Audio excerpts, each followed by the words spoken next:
aussi je suis sénégalais, africain aussi. Vraiment, j'incarne les valeurs africaines. J'incarne aussi, j'aime mon pays aussi, le Sénégal. En fait, l'essentiel, c'est pourquoi j'ai représenté les politiques, parce que j'ai choisi le tigre comme mon sujet dossier artistique et plastique à l'école des arts. Je suis devenu sur ce thème-là. Pourquoi le tigre? C'est une tigre est en voie de disparition, pour laquelle maintenant j'ai choisi maintenant de faire ça. En fait, comme on le disait aussi avec Soleil K, en fait, qui disait que le tigre n'a pas besoin de montrer sa tigre. Il conduit son foyer maintenant la révolte. En fait, c'est ça l'objectif de l'Africain. Il doit agir, il doit aussi montrer que vraiment il est plus fort que tout le monde. Il va aussi penser, il va aussi pousser sa réflexion maintenant pour dire au monde qu'aussi on a l'intelligence aussi. On n'a pas besoin maintenant d'être bafoué, on n'a pas besoin maintenant d'être voilà, minimisé pour maintenant, voilà, on a besoin d'être de l'avant comme tout le monde. Donc il faut aussi l'Africain aussi pense comme exemple avec les tigre, agit comme le tigre, et maintenant, avec tout ce qu'il voit comme obstacle, il fait la confrontation avec ça. C'est ça. Maintenant, nous, nous avons un objectif. Donc, nous avons on a besoin maintenant de s'enraciner maintenant au lieu maintenant de se déraciner. L'objectif de l'Africain, c'est que nous ayons les responsabilités dans sa vie.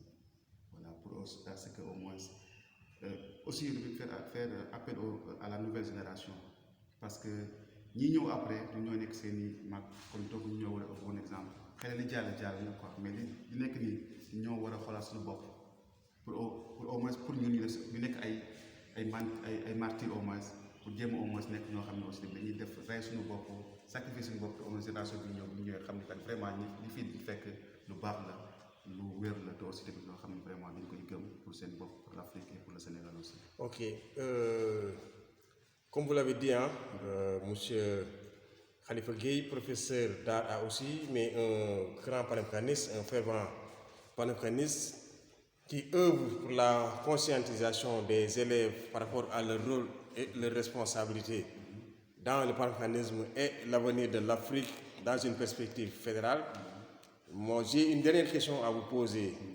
Ce tigre-là que vous symbolisez dans vos t-shirts Graffiti Tiger, et qui a été votre sujet de mémoire au niveau de l'école des Beaux-Arts, vous, en tant que panafricaniste, quel est le lien que vous avez fait entre ce symbole que vous adulez tant et les Black Panthers des États-Unis qui ont fait un très grand travail dans la libération de l'homme noir et dans le droit des civiques aux États-Unis? En fait, c'est presque l'objectif, parce que moi, en fait, c'est pour les rendre hommage d'abord, parce qu'ils ont sacrifié leur vie et leur temps et maintenant pour exister, quoi, en fait, dans des situations tellement difficiles. Ils sont parvenus à exister, à montrer au monde que vraiment le noir a sa place dans la société. Et maintenant, bon, moi, en tant qu'Africain aussi, je peux faire la même chose aussi, à ma manière maintenant de faire la promotion maintenant de l'Africain. Merci. Et quel est votre dernier mot? Bon, je vous remercie.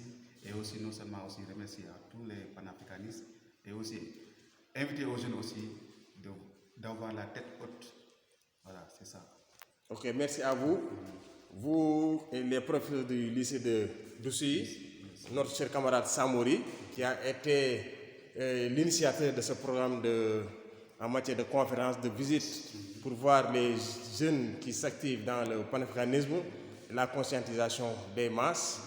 On vous remercie et on espère que aussi va être par rapport à l'Afrique, va jouer un très grand rôle dans la conscientisation et la libération. Parce que jusqu'à présent, on voit que l'Afrique n'est pas libérée.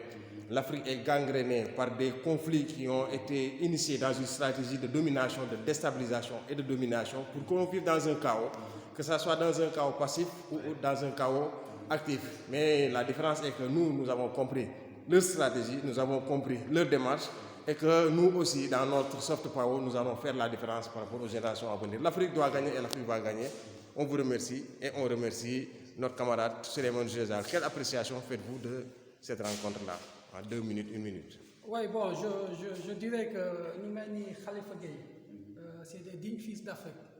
Parce que ce n'est pas évident que nous, dans ce département-là, dans le travail, non seulement d'éveil, parce que d'abord, n'est qu'un instrument culturel, bon, faciliter l'éveil des consciences, Et dans ce travail-là, on voit que vraiment, sans moyens, il est en train de proposer une dynamique qui consiste à éveiller les gosses, mais aussi à leur permettre de comprendre qu'ils ont des références, qu'ils n'ont pas besoin, n'est-ce pas, de s'inspirer d'une histoire étrangère pour maîtriser leur environnement, mais ils ont plus besoin de références nationales, de références continentales, africaines et panafricaines. Donc, nous avons un respect. Et je pense que tous les autres camarades doivent le soutenir. Venir le voir. Doivent venir le voir et le soutenir. Le soutenir, effectivement. Parce que c'est ça en fait. C'est-à-dire que si c'est un jeune, la promotion de l'idéologie panafricaine, il faut vraiment venir le soutenir.